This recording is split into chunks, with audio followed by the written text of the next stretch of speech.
It is no secret that Britain's prisons are in crisis, buckling under increasing pressure for some time. Things are only getting worse. By 2027, in fact, the prison population in this country could be over 106,000 people in a worst-case scenario. It's currently around 88,000.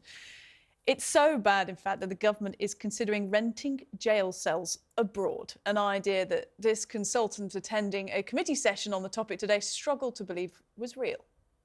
I mean, I have to say I've been in this arena of criminal justice for a long time and nothing really surprises me much, but this one, I was really, flabbergasted when I read that this was a sort of serious proposal. Frankly, I don't think it's really a very legitimate way of running a penal system to transfer people in that way. You can sense his disbelief, can't you? That how did things get this bad? Witnesses giving evidence said they weren't sure the Ministry of Justice really knows what's going on, the scale of the issue. MP and Chair of the Commons Justice Committee, Sir Bob Neal, joins me now. Also joining us, National Chair of the Prison Officers Association, Mark Fairhurst, to get into this discussion a bit more. Gentlemen, thank you, Bob. Just coming to you first, in terms of what was discussed today, I mean, just quite how has it got this bad, in your opinion?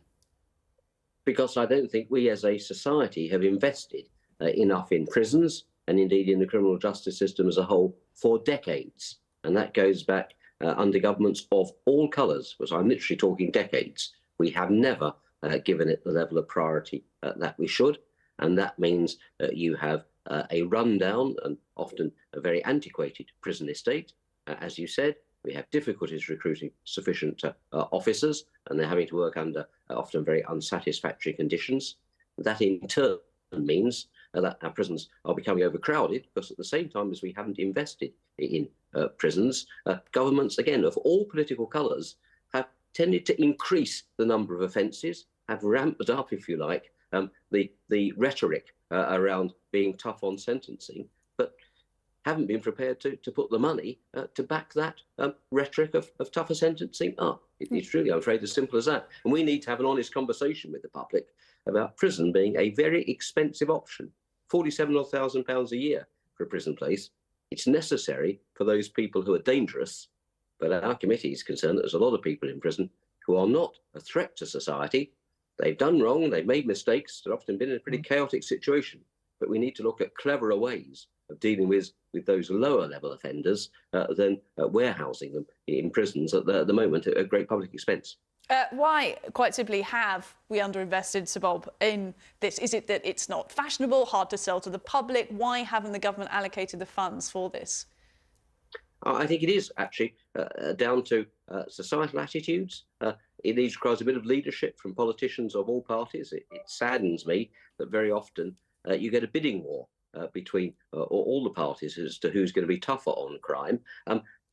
Being tough on crime isn't just about tougher sentencing. It's actually about smarter sentencing and making sure that those who are convicted are turned around wherever possible and rehabilitated so that they don't get into cycles of reoffending. And that's because I think we've not been prepared to be honest with the public about the cost that's involved and to be honest with the public about there may be cleverer ways of punishing people when they've done wrong. Nothing wrong with that. There may be cleverer ways of doing that in many cases in the community. And then where you do have to lock people up in prison because they're a threat and a danger, you have to invest in the resources to enable the prison staff, Mark's people and others who work there, to be able to do a proper job. And at the moment, they're struggling to do so. Well, let's find out a bit more about that. Listen to Mark Fairhurst, who's joining us as well, Mark. Just give our viewers a sense of how bad things are for prison officers at the moment, what conditions are like in some prisons. They're absolutely horrendous. What you've got to understand is that we do struggle to recruit and retain staff simply because if I joined the job as an 18-year-old recruit today, my retirement age is 68, which means I have to work for 50 years on the front line before I can enjoy a full career and a full pension. We don't expect that of any other uniformed public sector body, so why do we expect it of prison officers?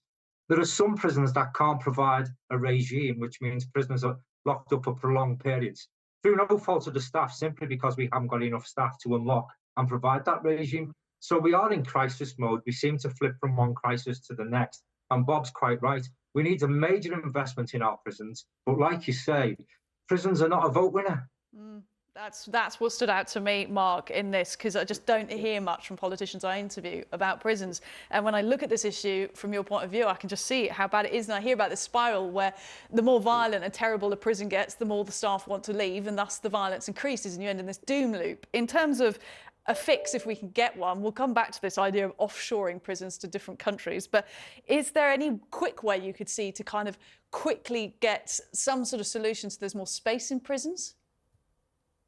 Well, we have turned failing prisons around in the past, but to do that, we need to reduce the population, shut wings down, and refurbish them over a long period of time.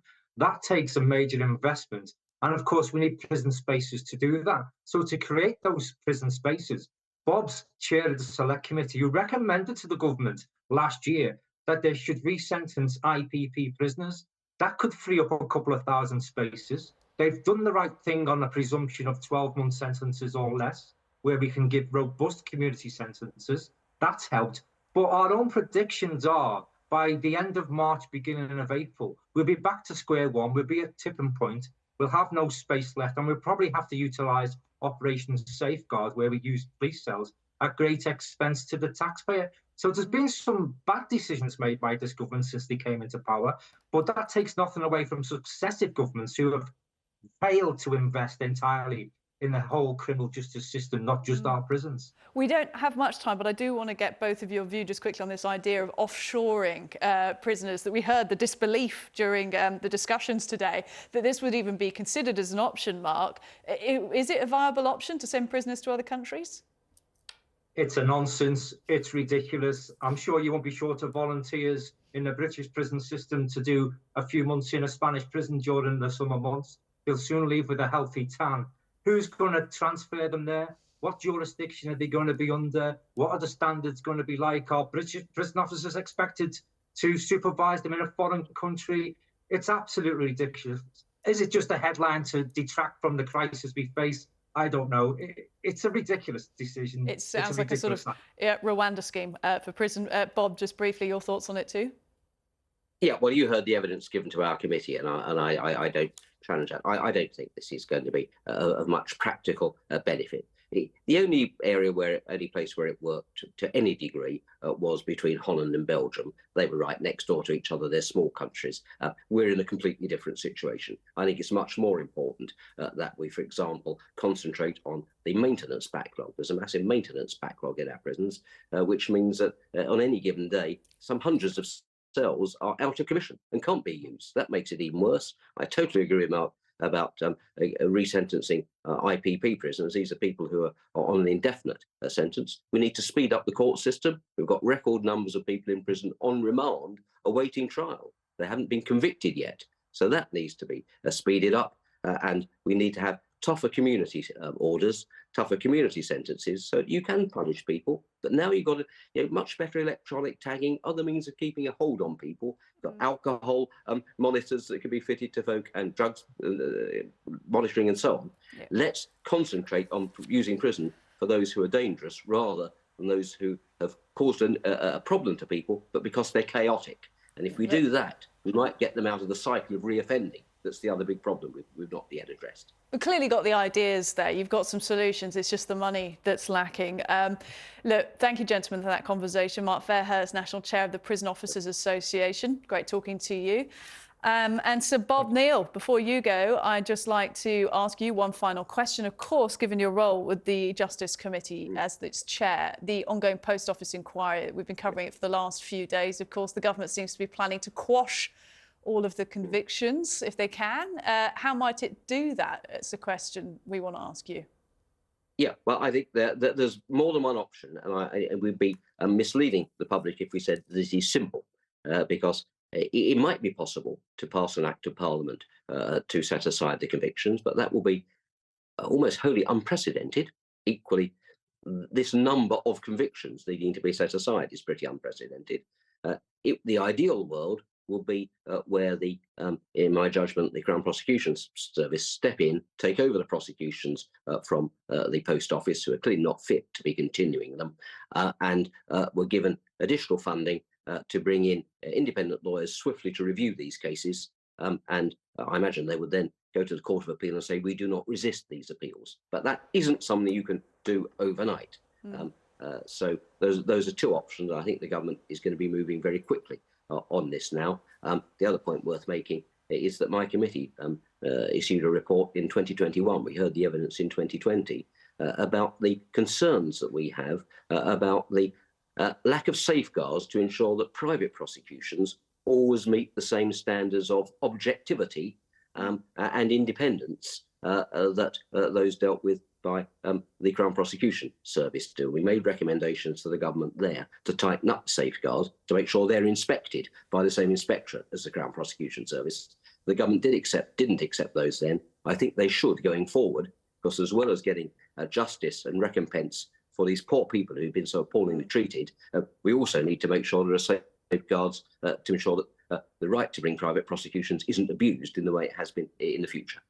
Look, I think there is some speed to this now. Scrambling would be the word I would use. Sir Bob Neal, it's been good talking to you both in prisons and post office this evening. Thanks so much.